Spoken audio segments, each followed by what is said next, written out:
C'est une petite révolution, une première en compétition.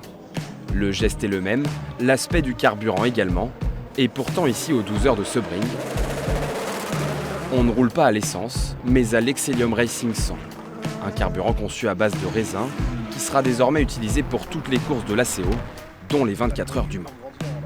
C'est le premier carburant de compétition qui est fait 100% d'origine biomasse. Avant, on y introduisait 10, 15%, jusqu'à 20%. On pouvait trouver dans certains carburants ici déjà utilisés aux 24 heures du Mans. Là, aujourd'hui, on a fait la bascule pour être 100% renouvelable, 100% certifié durable, c'est-à-dire pas une seule goutte d'énergie fossile dedans. À la clé, selon son fournisseur, une réduction de 65% des émissions de CO2. Il aura fallu seulement 18 mois pour imaginer et mettre au point cette nouvelle énergie. Un pari qui avait de quoi inquiéter les constructeurs. Finalement, les modifications mécaniques sont presque inexistantes et les sensations au volant quasi identiques. Honnêtement, dans la voiture, j'ai pas senti de différence. Très légèrement, on le voit au data, donc c'est-à-dire quand on sort les courbes de puissance de la voiture et notre pilotage, on voit qu'on perd un tout petit peu en puissance maxi. Mais du coup, moi j'ai tellement de sensations avec ce sport auto qui est encore à carburant, qui est d'une technologie à moteur à compression.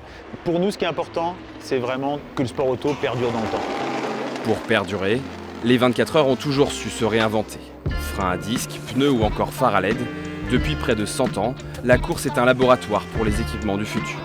Désormais, entre hybride, biocarburant et hydrogène, la priorité affichée, c'est l'écologie.